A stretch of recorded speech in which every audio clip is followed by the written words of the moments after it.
We start this hour with the battle against coronavirus and big news from the pharmaceutical giant Pfizer. Company executives say its COVID-19 vaccine might offer more protection than first thought. They say data suggests the vaccine may be 90% effective at preventing the disease. But today's announcement does not mean a vaccine is imminent.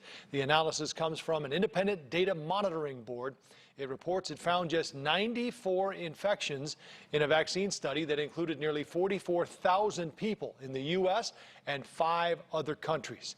Last hour, Marnie talked with Dr. Stephen Thomas. He's an infectious disease doctor at Upstate Medical University in Syracuse, New York, and he's also the principal investigator of a Pfizer vaccine trial at the university.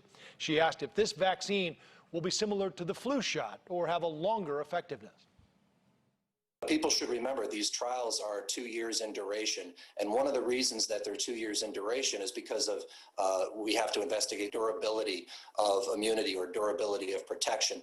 And the only way for us to investigate that is to vaccinate people and then to follow them long term. So what the durability of this vaccine is going to be, that remains to be seen. But you know, we hope that it is not a seasonal flu scenario where you need to get a new vaccine every year. But the data will tell us.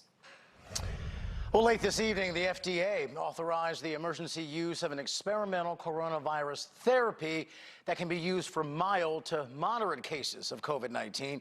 Eli Lilly makes the drug. A different company, Regeneron, meantime, is still seeking approval for its antibody treatment, which President Trump received himself last month after being diagnosed with COVID-19. And today, yet another member of the Trump administration has tested positive for the virus. Dr. Ben Carson, the president's Housing and Urban Development Secretary. Carson's deputy chief of staff at the department says the secretary is in good spirits and is fortunate to have access to effective therapeutics. And a new milestone in the growing coronavirus cases here in the U.S., and not a milestone anyone wanted to hit. Today, the United States passed the 10 million mark for the total number of cases here since the start of the pandemic. That is according to Johns Hopkins University. And it also reports the total number of people who have died in the U.S. now stands at more than 237,000. So we want to put that into some perspective for you. According to Johns Hopkins, the reported number of daily new cases in the U.S. was nearly 106,000 just today, a decrease from the reported number of new cases yesterday. But as for new deaths, Johns Hopkins reported 457 people died yesterday, which is the most recent data available. That is a big drop from the 1,040 new deaths reported on Saturday. We have a series of reports on the pandemic tonight with a look at the large gatherings this weekend, at political celebrations, protests, and sporting events.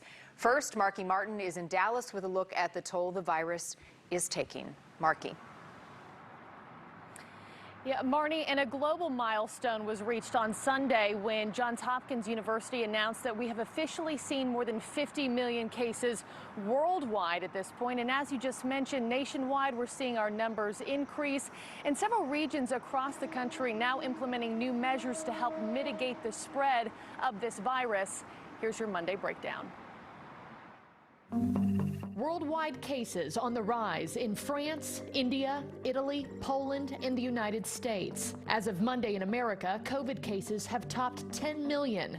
Total deaths, 238,000. This week, hotspot states include Illinois, Florida, Minnesota, Texas, and Indiana, with a host of others implementing new restrictions. A stay-at-home advisory now in effect for Rhode Islanders. If you're at a restaurant or a bar at that time, I'm asking you to go home.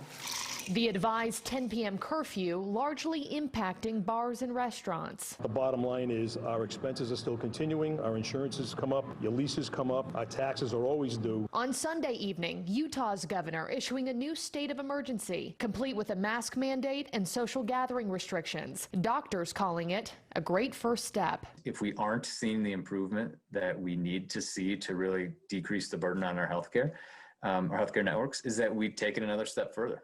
In Texas, a 2-week shutdown and mask mandate in El Paso remain in place while the city battles almost 27,000 active cases.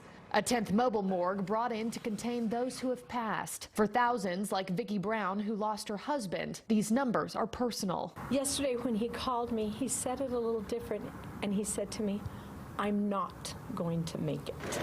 And families from coast to coast making the emotional decision to cancel holiday traditions with loved ones as health officials warn of the risks of crowding together. We'll probably Zoom at some point, touch base, keep the relationship going, keep the tradition going somewhat, but do it virtual. Now, of course, there is a bit of hope in the air tonight following Pfizer's announcement this morning in regards to efficacy that hopefully next holiday season might look different. And coming up later tonight at 9:30 Central Time, I'll take you to even more states, how they are handling this latest surge, and also the latest warning from health officials, warning of a dire winter ahead. But for now, reporting live in Dallas tonight, Marky Martin, News Nation. Thank you, Marky. There